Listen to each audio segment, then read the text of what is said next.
Good morning. Good morning, everyone. One and all. I'm hearing a reverb of some kind. Very interesting. I don't know why I'm hearing that. Anybody else know why? Good morning.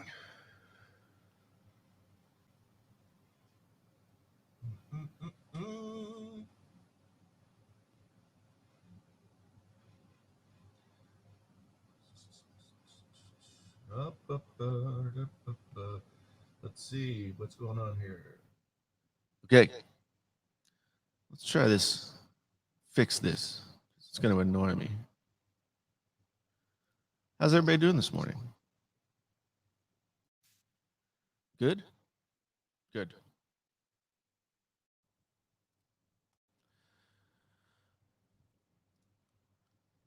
Uh, all right. I think that's getting better. Maybe. I don't know.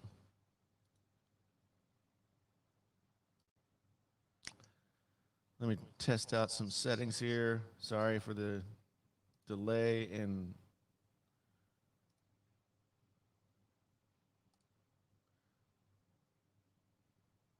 There's always something weird.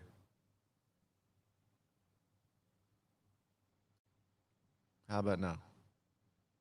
Hmm? Good morning. How's everybody doing this morning? So, can you guys hear the echo, or is it just me hearing the echo? Because it's weird. Very weird.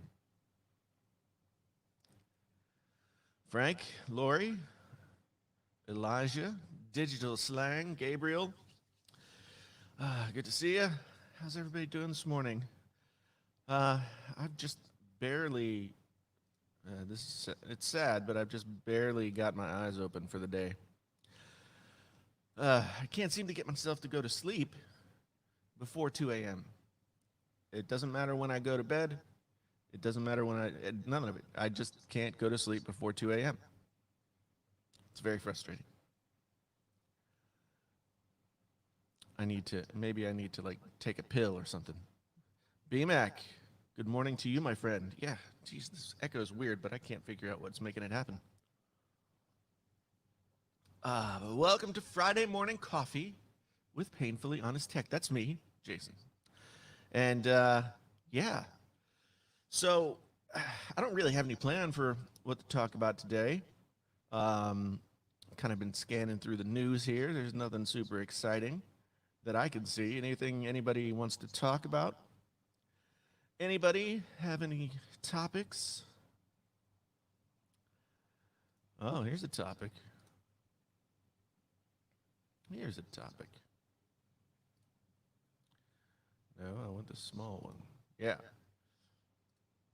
Silicon Max coming later this year, redesigned iPad. So Apple will launch a new 13-inch MacBook Pro and MacBook Air in 2020. I had a feeling that they were going to do those first. T-Mobile going back on their word. What was their word? What's happening?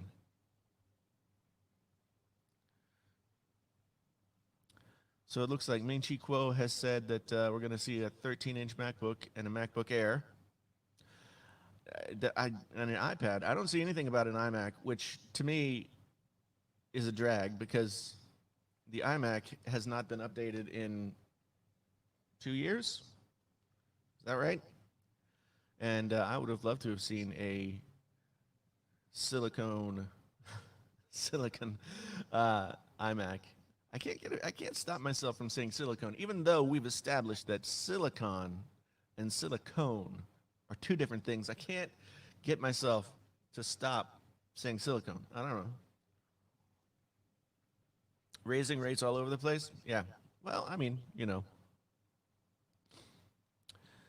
Yeah, and now it's like I would have BMac. I would have said oh, just get the MacBook Pro or the iMac Pro, and but that's 3 years old now, so who knows what they're going. Who knows what they're doing? Have I seen a shift in content creators becoming more positive? Um, let's go back to the full view here. Um, yeah. Have I seen content creators becoming more positive? You've unsubbed from a bunch of people who were mostly negative uh, and crappy on tech. Yes. I mean, I can only speak for myself and kind of what I've seen from other folks, but I know that like I have definitely sort of tried. There's too much crap in the world right now to spend my entire day crapping on tech. So I couldn't continue to do that. So I'm looking for other ways. I'm looking for other ways, and I'm sure that that's the case for other people. I mean, I think that the whole like tech drama thing was fun. Like 2017, 2018, into 2019. I mean, people were having fun with it, so it was fine. It was cool. But I feel like now, with everything that's going on in the world, it's I it, I personally wouldn't want to just go watch somebody being angry all the time and complaining. So I can totally understand where you're coming from, and I think people have sort of started to switch gears a little bit. Tech Odyssey, Elijah, good to see you.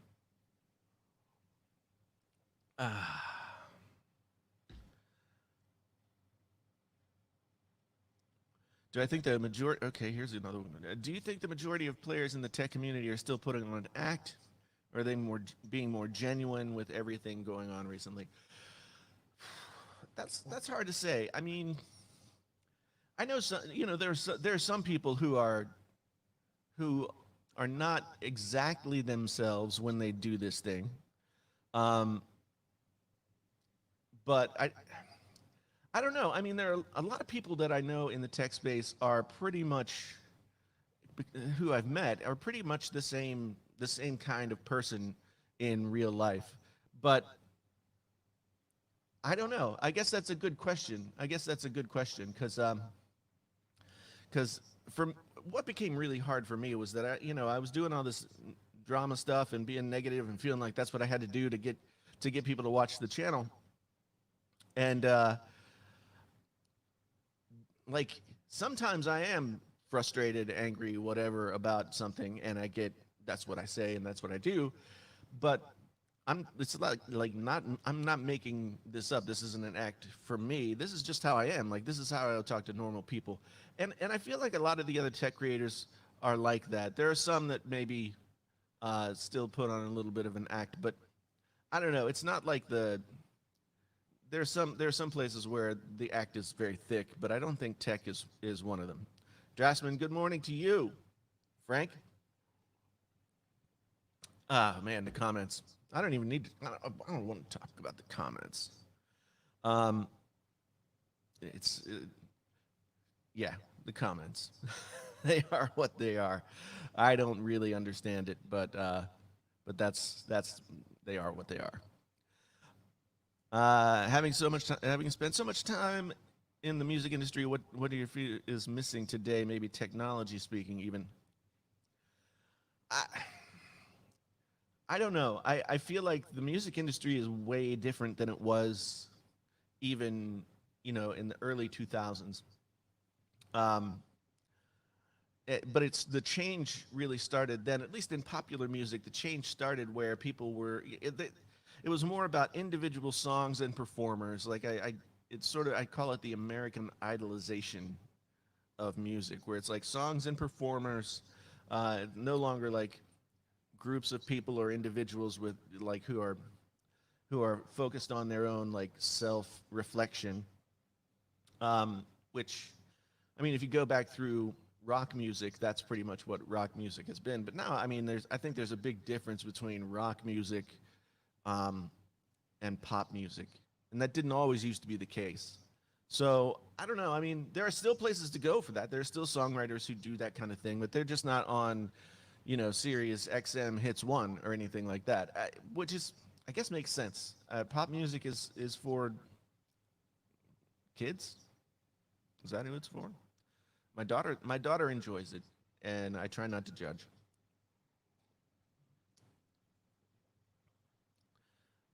Luke, I will check out that Margot Price record. That's thanks for the suggestion, man.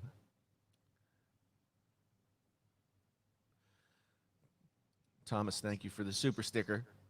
Appreciate that, man. Well, thank you, Franklin. I appreciate it. No one has appropriately apologized for Simon Cowell until now, and I really appreciate it. Somebody needs to apologize for Pierce Morgan as well, but I'm not going to put that on you. Do I miss the analog sound? I do. What? To me, the analog thing is more like a workflow than it is a than the gear itself. Although the gear itself really does matter as well. Like working as if everything is flowing, the signal is flowing in from instrument to microphone to recording desk, from there to tape machine, is it's not exactly the same now. If you get into programs like Ableton Live and stuff like that, I mean, it's the way they work is very cool.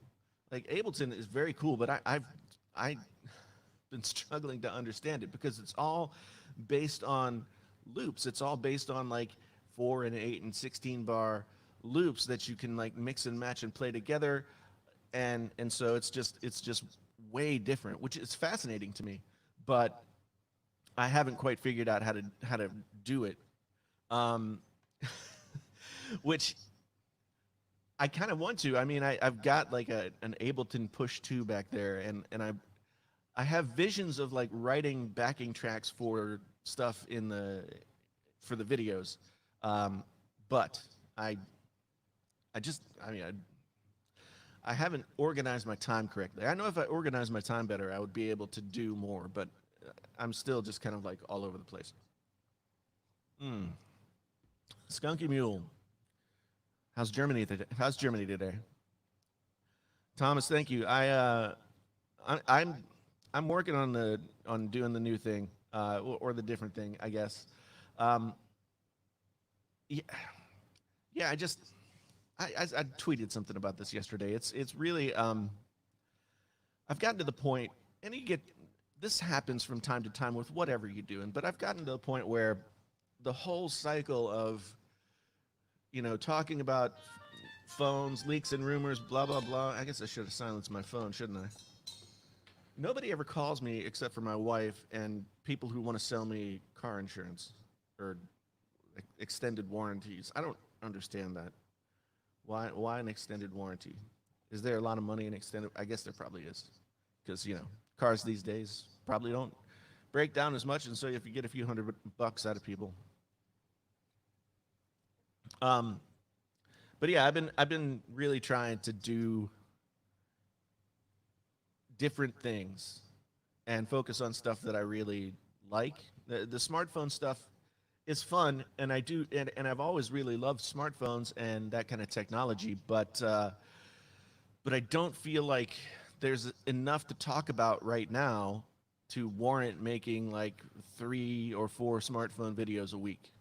Um, yeah. Good morning, LeBaron. Good to see you. I saw that you were selling like buku popcorn on Twitter the other day. Good for you, man. That's awesome. Music question from wait, I missed it. Oh no, I answered that one. Tech Will it ever compare to vinyl? I mean, okay. Here's the interesting thing. And this is sort of the charm of recorded music. From a very sort of objective standpoint, yeah, very objective standpoint, uh, digital music sounds better than vinyl. because it doesn't have as many artifacts, it doesn't have as much self noise, it doesn't have all these other factors that there's not dust, there's not all these other factors that play um, into affecting the sound. But what happens is that harmonic distortion that's caused in vinyl is often sort of the glue that holds a lot of the sound together. So vinyl sounds better because of its imperfections in a way. So digital music is, I like them both. Sometimes I really like the warm sort of sound of vinyl, and sometimes I really like the pristine, clear, crisp sound of digital.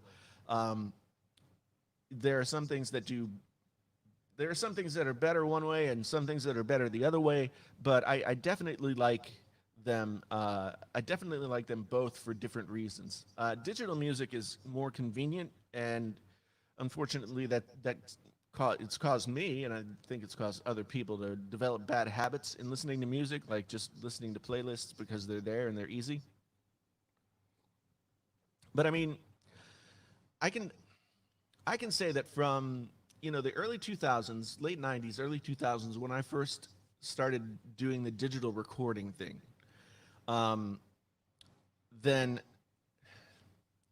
the technology that has sort of taken a lot of the things that were good about analog sound in terms of harmonic distortion and all those kinds of things, people have developed plugins that do the same thing, that mimic the sound of a tape machine or that mimic the sound of a tube amplifier, and they do it really well. Nothing's but buying those things is never going to actually give you that sound entirely, like until you teach your ears how to get it.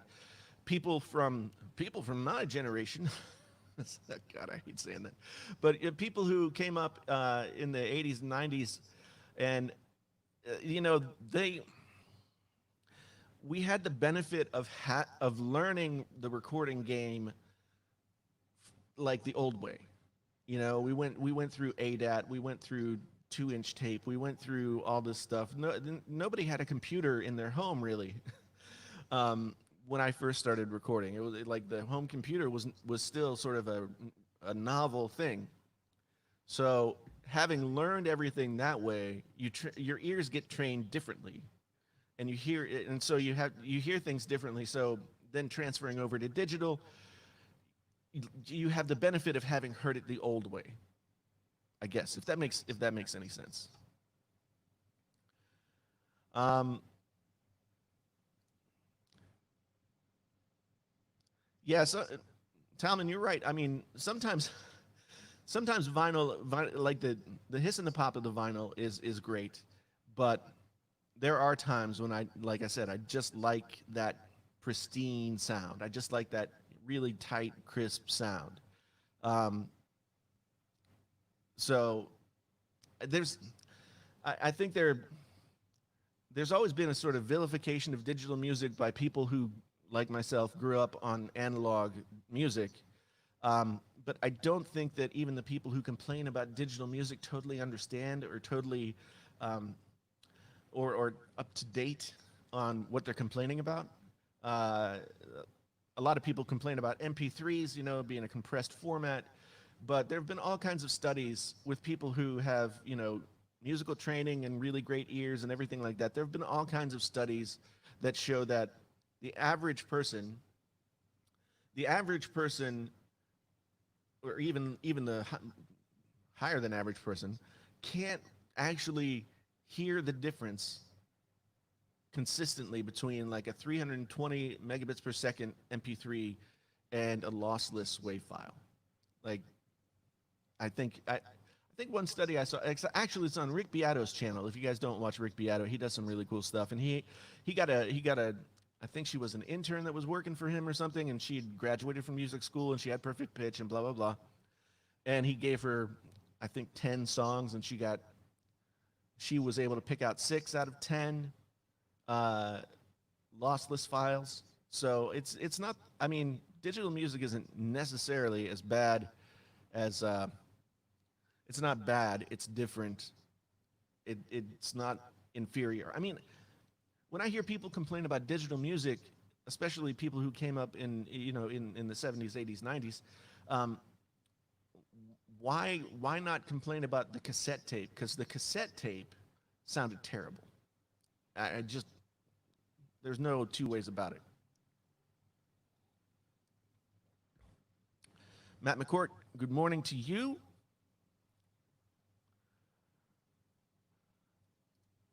What are my thoughts on live show recordings? I tend not to listen to a lot of live stuff. I mean, I know that there's some bands that are really live is their thing, and that's what people really appreciate about them. Like bands like Fish come to mind, and the Grateful Dead, and people like that. Like the live experience is where the music really happened, quote unquote. Um, but I love listening to music where people are making um, using the studio also as an instrument to shape their sound.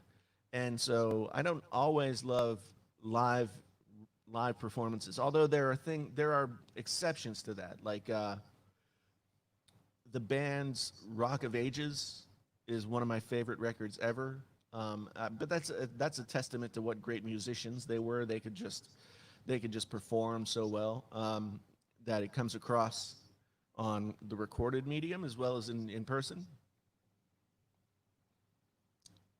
Hopefully that makes sense.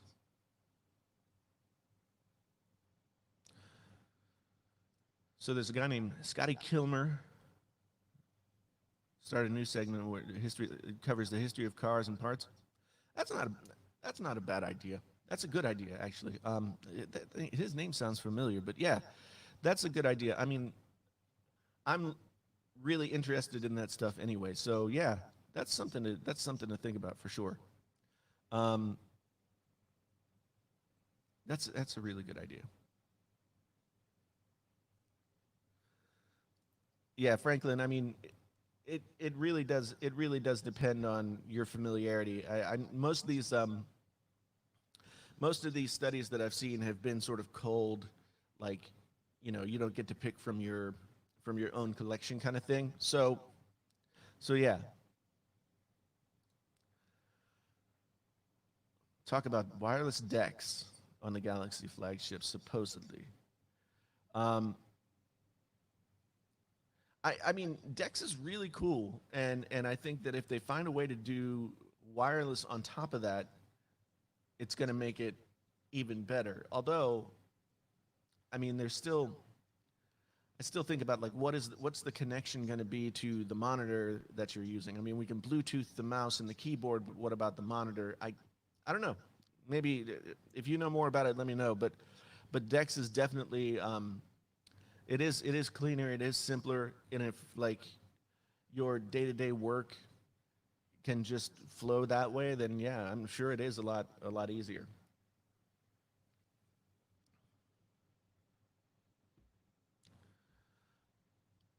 Okay, reading.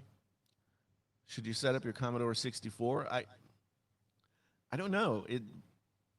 Would it do anything? Would it do anything that you want to do? I'm sure there are old games. I don't know. Like because I have an iMac from 2007 that's still on Mac OS 9, and it's really pointless. I mean, if I wanted to like work completely offline and only in a form that you know I wasn't connected to anything, that might be a great way to do it. But so would a typewriter. So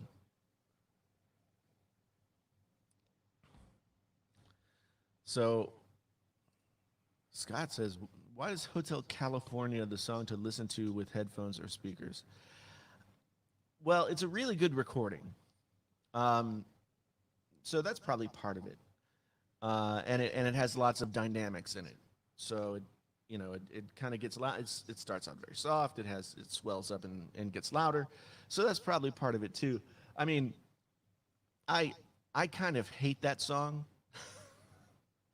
I just I used like the Eagles throughout my life have become so overplayed that I can't really do the Eagles anymore. And Hotel California, I mean, you couldn't turn around without listening to that song like most of the eras of my life. So I'm not a big fan of that song. You know, I like to listen to Boston's first record as like a speaker and headphone test. I also like to listen to AC/DC because those recordings are really good. I like to listen to a lot of acoustic stuff. Nora Jones is really great for that kind of thing. So I kind of have a whole list of things that I go through. But yeah, it's a lot of times what you're looking for when you're testing speakers or headphones, you want something that's got dynamics to it so that you can hear how things sound when there's not as much going on and there's more space in the music, and then you can also kind of hear what it sounds like when it gets loud, because sometimes speakers will sound great when when the music is wide open, but then whenever the frequencies start to get filled up, they don't do so well. They get like too mid-rangey or too low mids, or usually low mids or high mids are a place where they get um, too gummed up. So I always try and listen to stuff that has dynamics to it like that.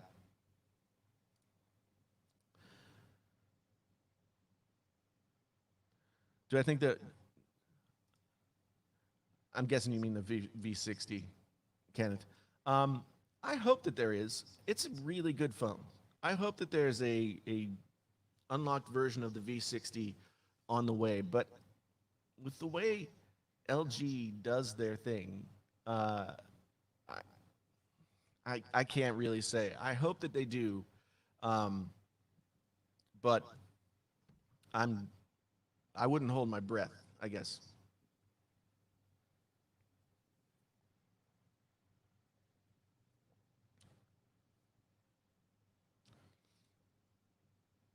Troy is with me. Troy is with me on. Yeah.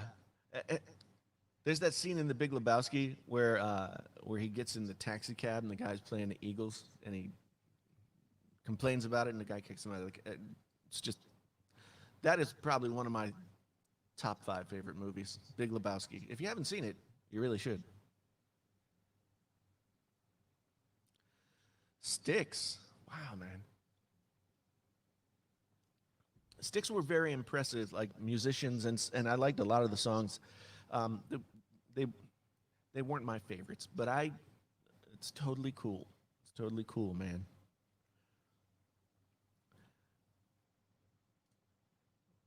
I haven't watched Jay Leno's Garage, but I think didn't I just see the other day that he had something with the Cybertruck? I'm still sort of in love with the idea of the Cybertruck.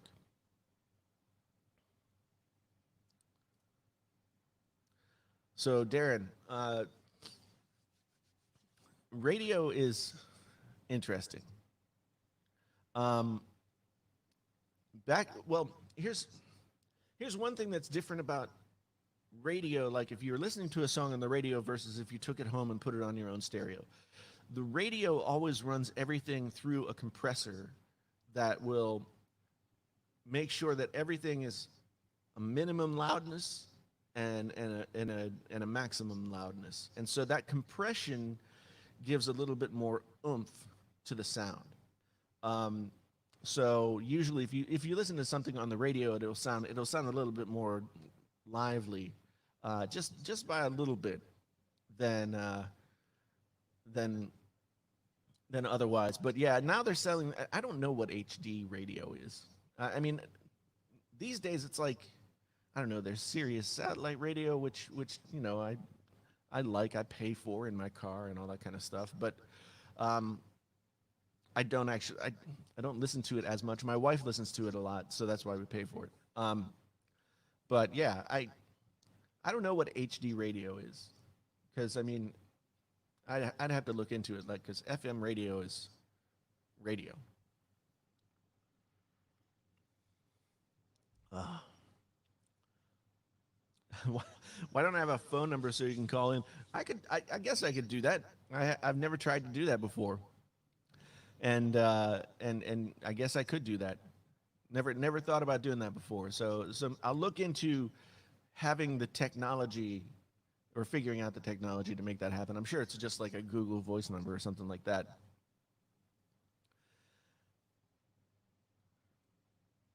Kenneth is going like prog rock on us here.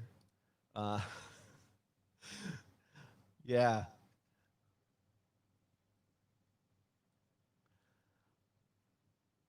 So, what else? What else are we talking about today? Um,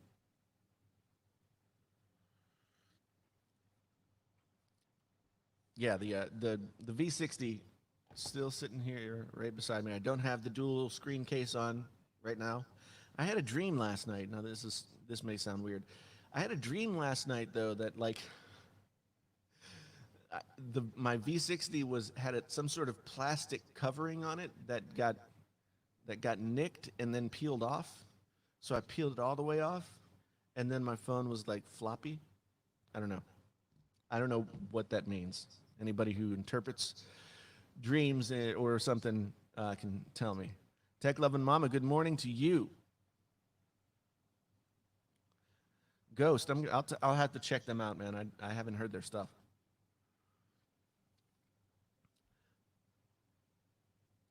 Big Lebowski's in your DVD player right now. That's that's awesome, man. I actually lost my DVD years ago, and uh, and so I have to get it. Like I either have to get a new DVD or something because I want to watch it whenever. Wes, good morning to you. How are you doing?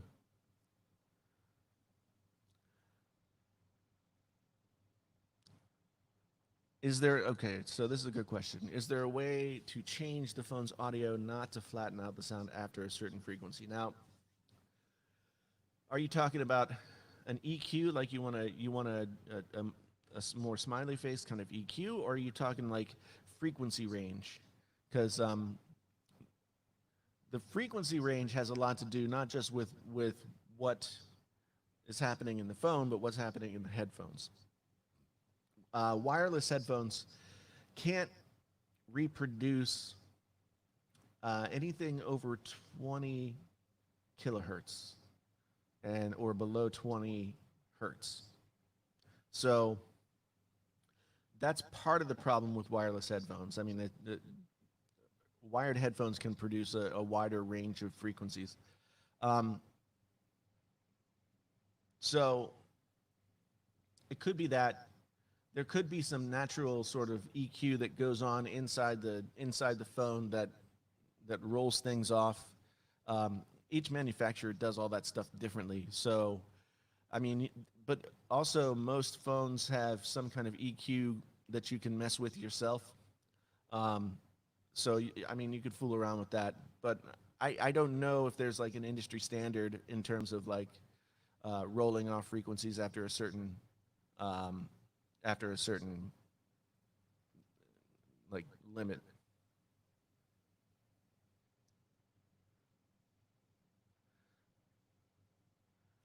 So this is also probably an amplitude problem.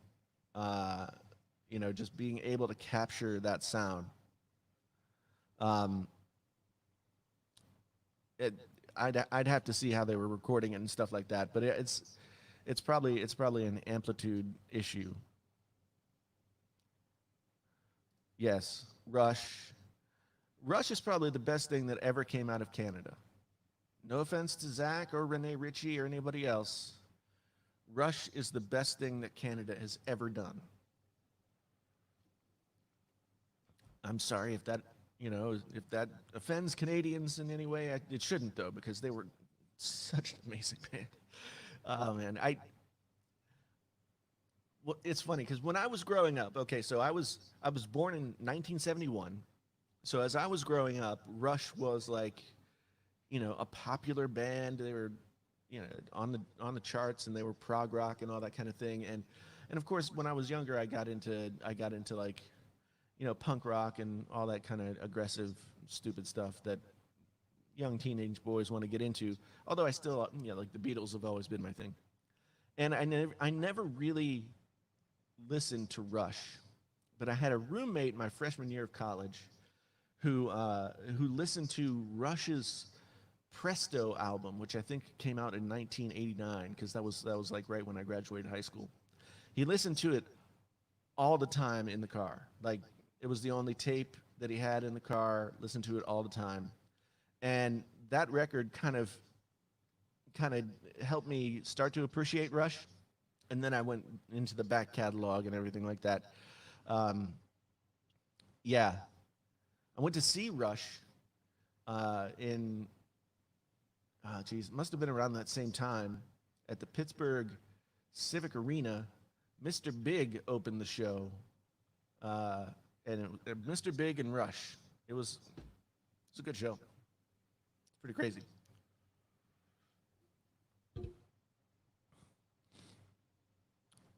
So, do you think iPhone's success has become so big that it's actually hurt sales of the iPad, not including the iPad Pro? Um, it's a good question. The iPad Pro definitely has its own use case, um, but I think I think the iPad is probably more of a quote unquote luxury item.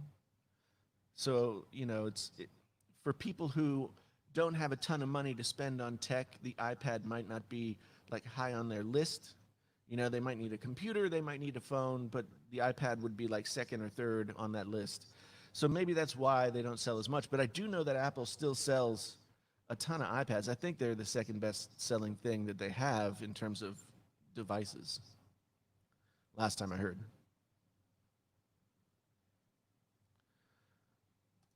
Yeah, yeah. We talked about that a little bit before. I mean, everything there's a time and a place for everything. I mean, if computers were the thing in the 90s and the early 2000s, and smartphones were the thing in the 2010s.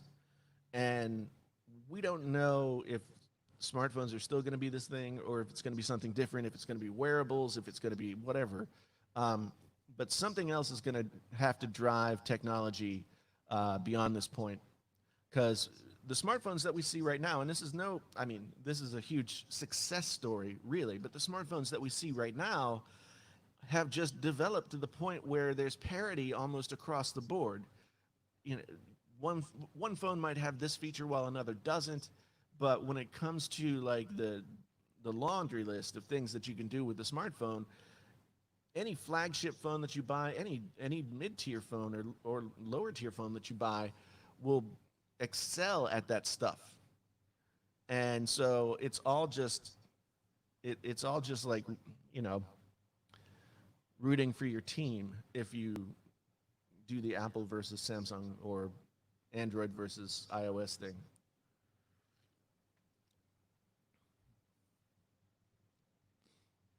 Now, I think I was too, like Dave Matthews. Dave Matthews is like the same age as I was. I'm not dead yet. I think he's around like Dave Matthews Band is from Virginia, and I grew up in West Virginia, and so Dave Matthews Band was like sort of touring around uh, the general like tri-state area quite a bit. And I don't think he ever came to Morgantown, but people knew who he was, and there were a couple of different groups of people. There were people who liked the more kind of like, for lack of a better term, like jammy stuff.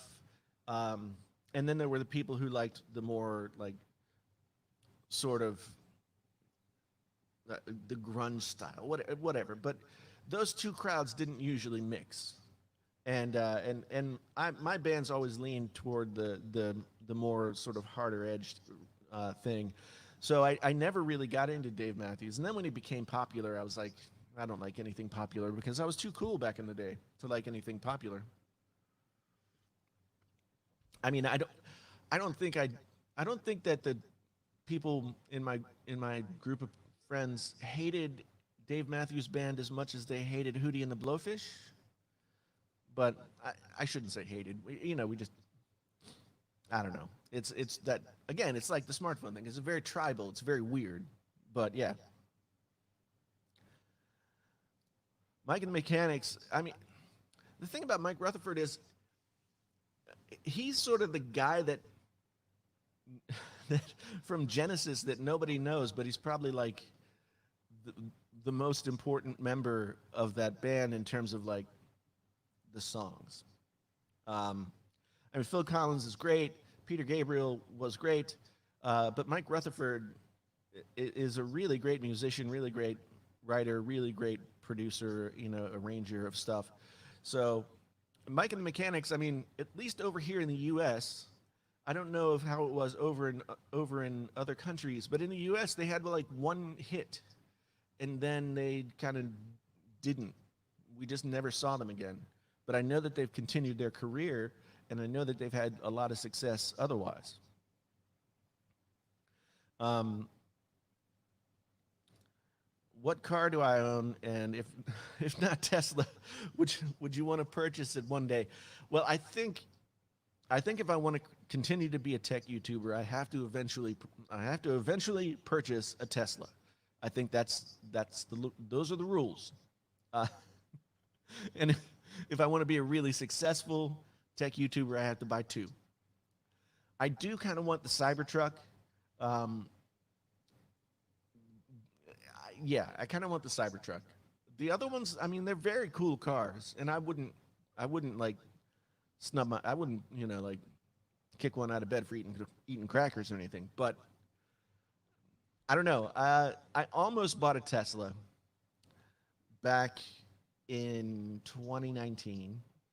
No, no.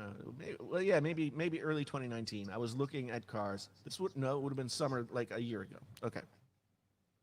I was looking at Teslas and trying to figure out because I own a Chevy Volt, a 2013 Chevy Volt. Then our other car at the time, well, we still have it. Our other car was a Jeep Cherokee, and I was looking to get rid of the Volt and get into a Tesla. But there were just certain things about buying the Tesla that made me feel weird. Like I didn't like that you had to put money up front, even though you can get the money back. Even though you can get the money back, I didn't like that you had to put money up front in order to like move forward with the ordering process of the car. Now, I get it, it's a different business model, but I mean, I've been buying and selling cars since I was, in my teens, and it never was like you put money up front. It's like there's a way that it's supposed to work, and that's not the way it's supposed to work. And it made me feel really weird to like just give a company money before I had like even driven a car. So maybe that's an old man thing, maybe that's a generational thing, I don't know. But it made me feel uncomfortable, and so I started looking around at other stuff. I started looking around like, well, what else is in that price range? What else could I get? And I ended up at like the local like Audi, Mercedes-Benz, BMW dealership here in my town. And I discovered that while a brand new Mercedes might cost you $50,000 or $60,000, a brand new Audi might cost you $50,000 or $60,000. If you get one that's like 2 years old that's just coming off of lease, you get it for half that price. Um, and so I found an Audi A4 that was the first year that the Audis had like CarPlay and Android Auto and all that kind of stuff. Um, so so I ended up getting the Audi instead of getting a Tesla. But I may one day. The Cybertruck might be necessary. I mean, because with the way things are going, the apocalypse could actually be upon us. And I feel like as long as I can figure out a way to generate electricity, the Cybertruck might be the vehicle for the apocalypse. It's made out of stainless steel. As long as anybody doesn't grab like a big metal ball and throw it into my window, then I'll be fine.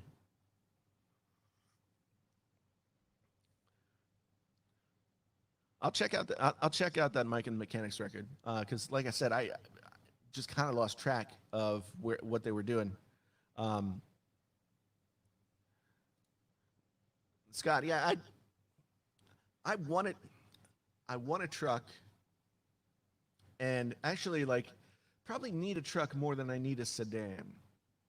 However, all the trucks that I want are like super expensive. I don't know why. My dad always drove trucks, but he always drove like beater trucks. Like, I think he probably bought some new, but he always had. I think he had like 50 different cars before he died. When my dad was sick, my aunts put together a photo array of all the cars that my dad had ever owned because he had a photo with him of him with every car. So they got each of them framed and they put them like next to the bed. And there were literally like 40 something cars that my dad had owned, and most of them were trucks. Um, but I think if my dad saw like the trucks of today, like the $60,000 Ford F-150 or the Ford Raptor or anything like that, my dad hated Ford. He was a Chevy guy. But how expensive they are and how sort of like tricked out they are these days, my dad would really not like that. My dad, my dad had strong opinions about things like that. Um, so, so yeah, I, I want one of those trucks though. Like, I had to, I had to, I got hit in a parking lot with my Volt one day, and had to take it in to the shop, and I didn't have it for a week. It took them a while to get the door panel, and so they gave me a truck. They gave me like this giant truck, and I felt like nothing could hurt me. So it was so big, it was so roomy, it was so nice. Uh, they're just like way more money than I can honestly spend on a car to get the one that I could find a used one, like I I, I like the Chevy Avalanche kind of design has always been intriguing to me, um, but I don't know, I've never actually driven one.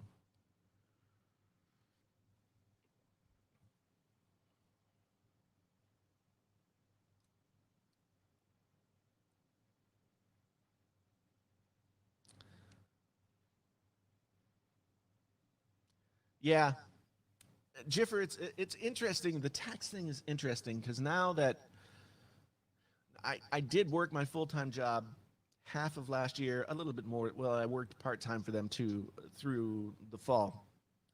Um, this year though was one of the first times where it was like, okay, as a as a self-employed person, like the whole looking for deductions thing, because like as a self-employed person, you can pay taxes quarterly, which you you should do. I didn't. I'm not that organized yet. But at the end of the year, you end up looking for like everything that you can deduct, and it becomes like this game, the government doesn't have my money until I figure out how not to give it to them as a self-employed person, if that makes any sense. I mean, but I know what you're saying. Oh yes, Mr. Viper in the chat with the fire. He's always bringing the fire. That's right. Viper, is there going to be Friday Night Viper tonight? Because I don't know. I might come and hang out. I don't know. PS5 or Xbox Series X? I've always been a PS person. I've always played the PlayStations more than I played the Xboxes. Um, so PS5 will be the one that I care about the most. But I'll get both, obviously. So yeah, I have an Xbox One X right now. I've had it since it came out. I got it because I was like, oh, I'll review this, and then I never did because I was complaining about smartphones, and that's what I did. Um, so I'll get both. I'm interested in both. I've been playing, especially now that I'm playing Call of Duty Warzone. Um, I've been playing more on the PC because you can do crossplay. The one thing that kept me on the PlayStation was that I had a group of guys that I played with all the time, and they were on the PlayStation. So, I didn't want to have to go make friends somewhere else. One of the people that I play with all the time is my friend Curtis. He's like we've known each other since freshman year of college, so that's like more than 30 plus years, 31 years at this point. We've known each other, so we play games together like probably 3 or 4 times a week. Usually a shooter. It was Battlefield 4 when the PlayStation 4 came out, and then just sort of went from Battlefield game to Battlefield game. And then when Battlefield kind of went off the rails, and Warzone came up, we started playing Warzone. And and so now that we play that, I can play on the PC, and I, you know, can still play with all those guys. So that's going to be the interesting thing to me about the next generation of consoles is if crossplay becomes a big deal, how much will that affect whether or not people get a console or go to a PC? Because once you can play with all of your friends on one platform or the other on a different platform, then it sort of makes everything a little bit more democratic. So I don't know. It's a good question. I'm interested in both. I'm super interested in both because I love I've loved a PS4, PS3, PS2. Pretty sure I had the first PlayStation as well. Like I went through a period where I played Atari 2600 and I had a Sega Genesis, and then I didn't play games for a little while. Like I totally missed the Nintendo like N64 and all that stuff. And then I got back into consoles, you know, sometime early in the PlayStation age. I can't exactly remember, but I didn't play games a lot when I was, you know, in my 20s because I was out like, you know, partying, dude, stuff like that. So there is Friday Night Viper tonight. I am overdue. I haven't been there for quite a while, so I don't know what the family plan is this evening. But if we're not going to be doing anything that's going to take up a ton of time, I will stop in. I will stop in. So.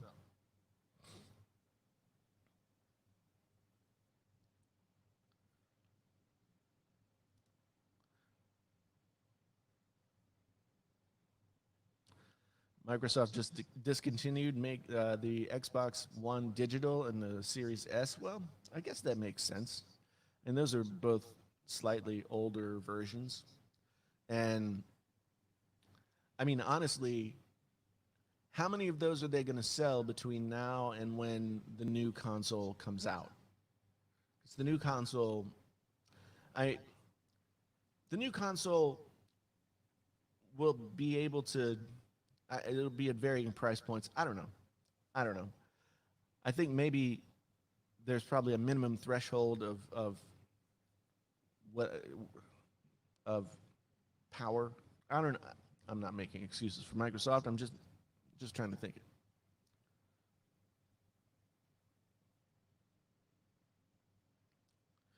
Oh, earlier somebody asked who I can't remember who. Somebody asked when the Razer review is coming.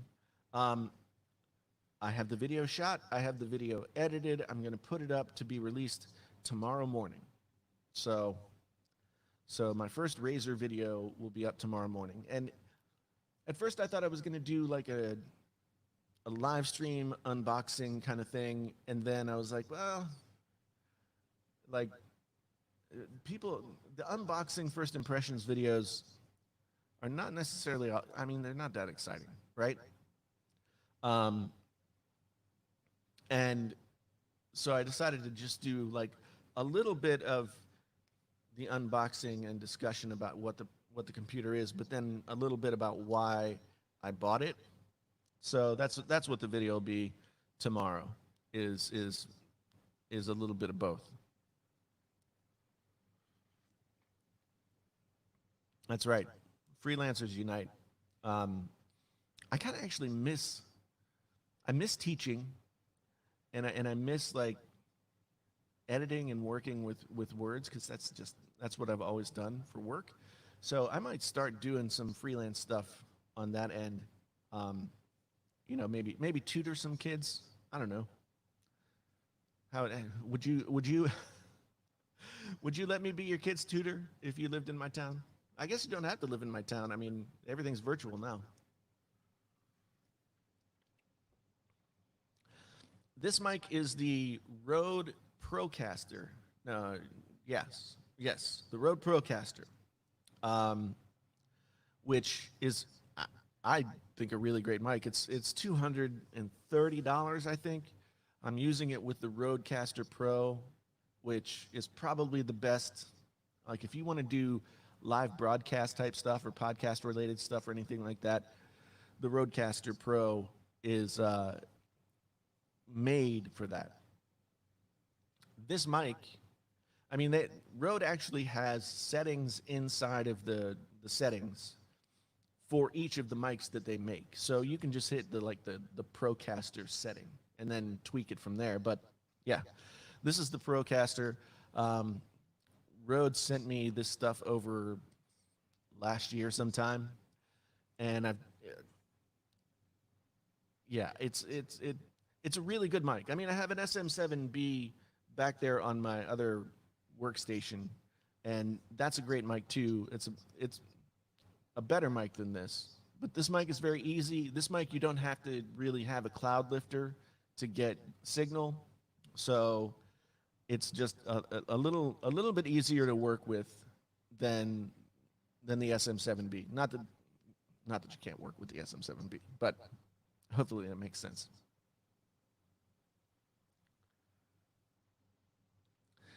Yes, Joseph, you're right. Dynamic mics in general. So like, there are two different kinds of mics that you can buy. Well, there are more than two, but just the two basic. The two basic categories are condensers and dynamics.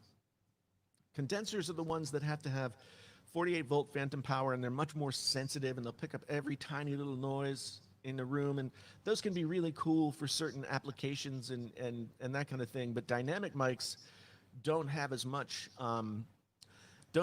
sensitivity outside of their like general pickup range. And so like right now I have air conditioner and a fan going, and if I've done everything right, hopefully you guys can't hear them. So, but I did turn off my noise gate. Oh no, I turned it back on. So yeah. So yeah, let me know if you can you hear the air conditioner. If you can, let me know. If you can't, let me know. Paper Mario is out today. That's cool. The future will be Apple or Android. Yes. No, I mean I think that they're both going to continue to exist. I mean, it's like the whole Android versus iOS, the Apple versus Android thing is pretty much the same thing as Apple versus Microsoft in the 90s. Um, I don't know what this echo is. It's really annoying me. I have to like troubleshoot it after I'm done with this stream. I'm using the Razer right now. There's no reason that I've never had this happen with this interface before, so I got to figure it out. So I got to figure out what this echo is, but it's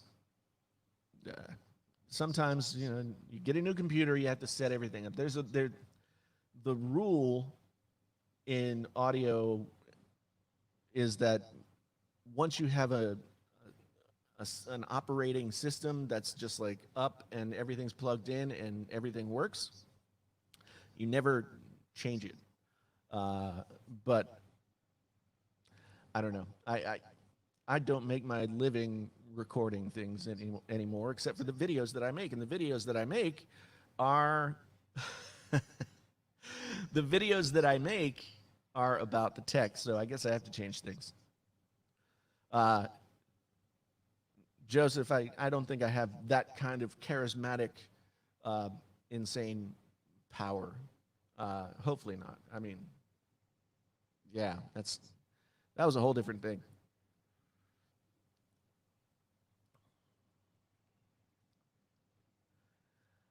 CB radio. Yeah. I don't know if you can get it working, you can find some really interesting stuff on the CB radio. Again, back in the 70s and into the early 80s when I was a kid, my dad always had CB radios in his vehicles. So we had CB radios in all of our vehicles, and then we had a home base CB. And so this was way before smartphone time. But I remember, my dad had a handle, my mom had a CB radio handle, all that kind of stuff. And when my dad would leave work, he worked about 45 minutes to an hour away. I remember that he would get in his truck and he'd start driving, and then he would call on the CB to let my mom know that he was on his way home. Which is just, it's kind of really quaint now, but yeah.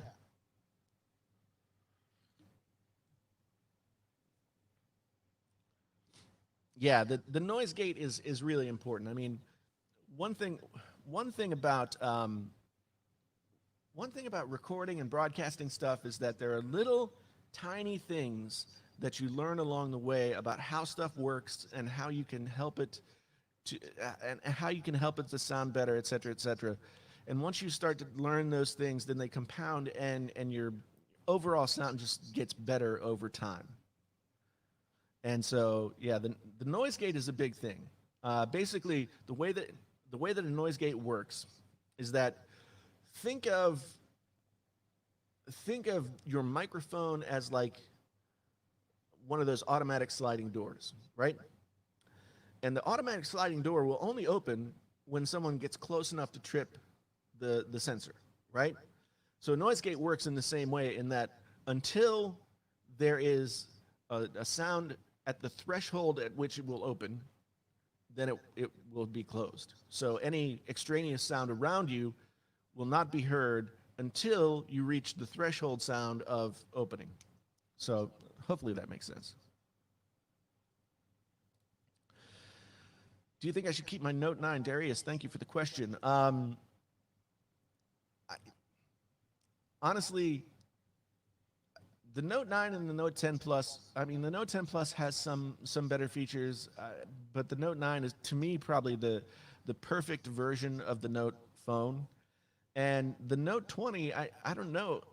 I heard that you're going to have to, like, donate children in order to be able to buy a Note 20. So I just think they're getting ridiculously expensive, and I don't know that there'll be like a huge improvement from, well, definitely from the Note 9 to the Note 10. We don't really know what the Note 20 is going to be, but I can't see it being so much better that you have to spend that money. But I don't know. We'll have to find out. The noise gate that I use here is, it's just built into the Rodecaster. So, and Rode just released a new firmware for this interface that that it used to be you could turn the noise gate on or off, you could turn the compression on or off, that kind of thing. But now they've given you control of all the different parameters, which is a good thing. But one of the things that I think is so attractive about the Rodecaster is, for people who don't really know a whole lot about what any of this stuff is, it was like plug and play, easy to do, and really not that easy to mess up. So, but now people can start fiddling with sliders and stuff and get themselves in all kinds of trouble. How much is Final Cut Pro? I think it's $199, which is an incredible deal. What you get for that price is unbelievable, and then you get like perpetual updates after that. I paid $200 for Logic Pro whenever Logic Pro 10 came out. I've gotten every update since then, and it's become so much more of a program in that time. Man, I don't know about Canadian. You had to do. Oh, it's $300. Okay. I don't know. I don't know if that's U.S. or Canadian. If it's Canadian, like,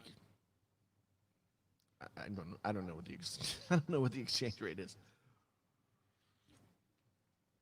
$2.99. Yeah, that's right. Because Logic is $1.99 and Final Cut is $2.99. Final Cut is worth the investment, though. I mean, I will say that I started editing stuff for my channel on iMovie, and iMovie was plenty for me for a long time. And then I got Final Cut. There was one thing that Final Cut doesn't have that iMovie did that kind of makes me sad. Um, iMovie had this feature where it had like automatic ducking. So if you had like a music track underneath your video, whenever whenever the voice would come in, like the person who was speaking, the music would duck down to a lower level, and it would do it automatically. And and for some reason, Final Cut doesn't have that feature. I still miss it. I am going to get the PS5. I'm going to get both of them, but the PS5, as I was saying before, I've always been a PlayStation person, so I'll get the PS5. But I've been playing on my PC because I've been playing Warzone, and it's crossplay. You can play with anybody on any platform. So I've been playing on the PC for a while. Yeah, DePoets is right.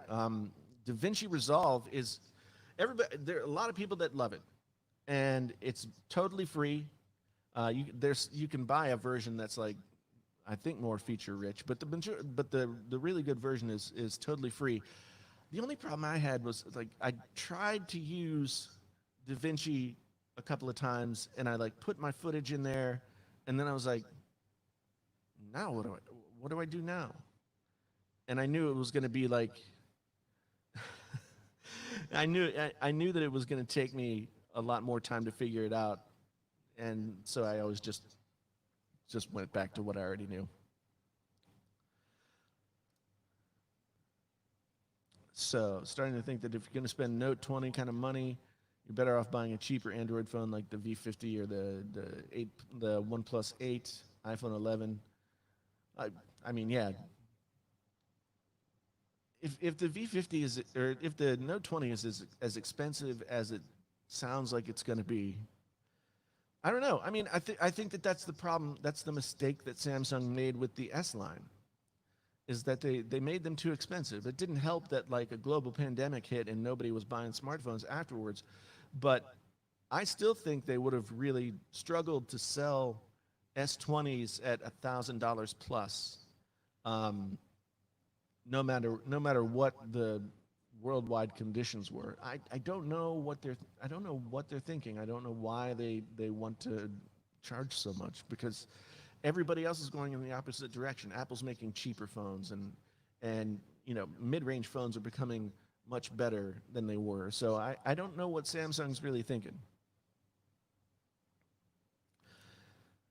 I agree that, Jiffer, I like Premiere. I just edited on Premiere for the first time in a while yesterday and forgot how much I like it. Um, Although now it's like they've changed a bunch of stuff and I have to figure out how to use it. but but they put a bunch of cool stuff in. Like, I guess you can now add in like backing. Like there's a music feature where you can like throw music in, and they've got a library of stuff there. So there's a lot of new stuff. I need to do some kind of tutorial to find out about the new stuff in the most recent version of Premiere. But yeah, I've always liked Premiere, mostly because I've used Adobe programs for a long time, and Premiere works like and acts like Photoshop and other things. So the language that's used is similar. You have the same kind of expectations for what the tools do, and so I like using Premiere for that reason. And I used Final Cut on the Mac just because, well, for a while Premiere was not very good on the Mac, and Final Cut was just so much faster. But now I'm going to do this PC thing, and I'm going to go back to Premiere and I guess have to teach myself all the new features.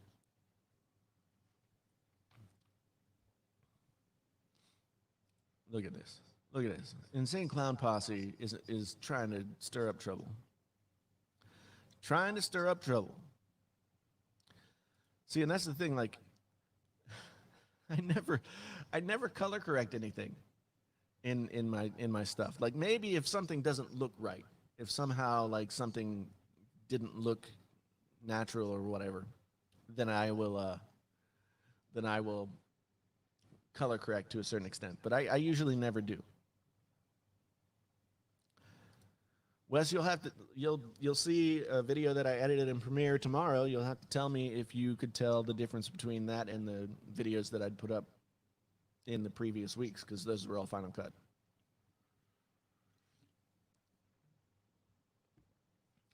Yeah, you're right. The more you use a tool, the better you'll get with it. And that's true.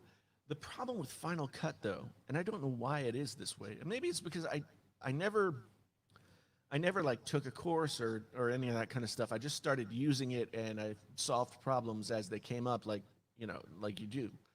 And so I never really knew like the right way to use Final Cut. And so I never really felt like I got all that much better with the program. I never used its more advanced features.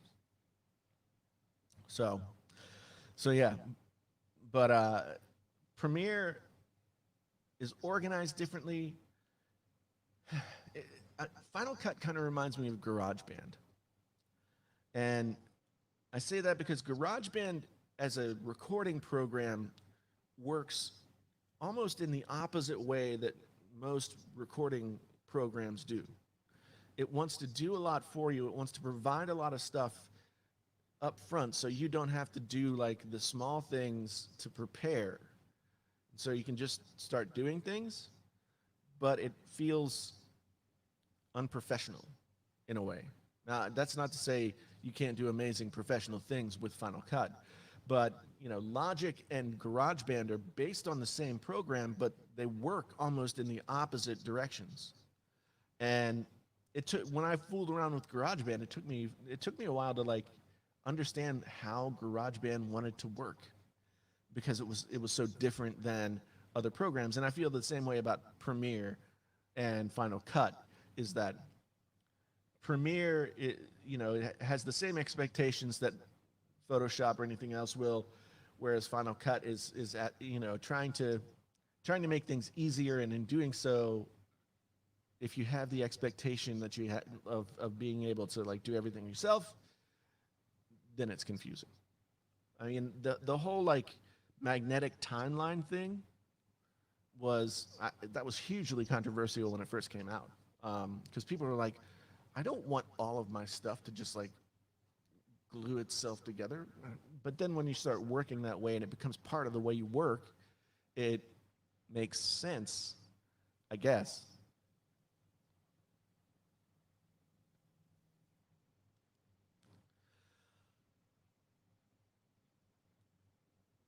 Reading. Good looking, good looking honky. Hi, Peter North. Um, I am getting the PS5. It's I'm really looking forward to it. I have to respond to my wife who's trying to call me right here. So this is real life action on stream. So, Darren, good to see you, man. Thanks for stopping in. Massimo, good to see you. Um,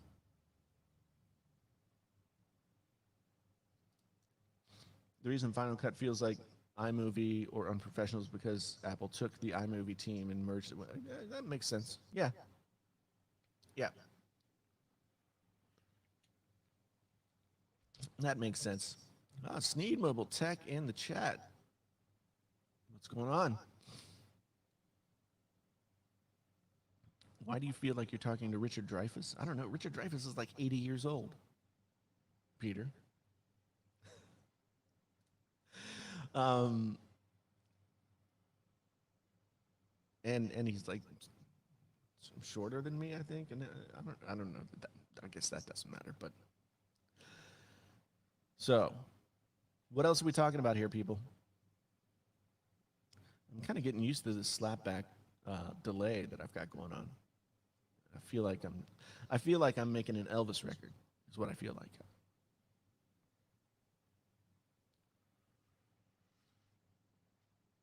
Well, you know, in all honesty, it's been an hour 15 minutes, and I should probably get off here and like get to work, get that video uploaded, and the studio is in a disaster area.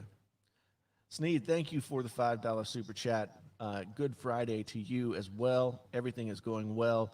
Chad, thank you. I will keep up all the good work that I'm trying to do. Is it possible that your Asus Ultrabook has so poor audio that I have to switch to the to Note 10? I mean, maybe.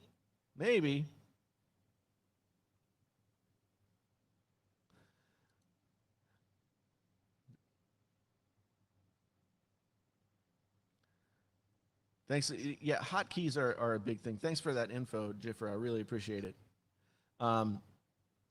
Yeah, no 120 hertz on the iPhone 12 is what we keep hearing. And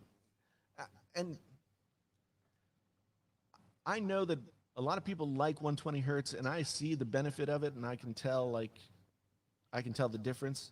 But like my V60 is 1080p 60 hertz, and I don't feel like it impacts my enjoyment of using the phone. So again, 120 hertz is just kind of like the it feature of 2020.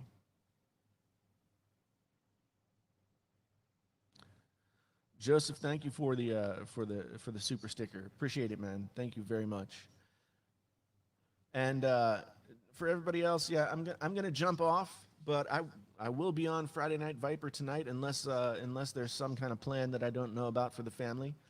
So jump on over there. What things are in the pipeline for my channel? I've got some more audio stuff coming. I've got some headphones, some headset, some general audio stuff coming, as well as there's still smartphone news to be discussed. So I'll be doing that as well. But yeah, there are gonna be more reviews on the channel as well. So I actually haven't been doing. I didn't do too many videos this week because I was just trying to get my head around like what I was gonna do moving forward. Like I need to have a solid plan. Since I'm not making all the same kinds of videos, I need to have a solid plan of like what I'm gonna do. So there's gonna be more audio stuff. There's still gonna be smartphone stuff, but not like every video. So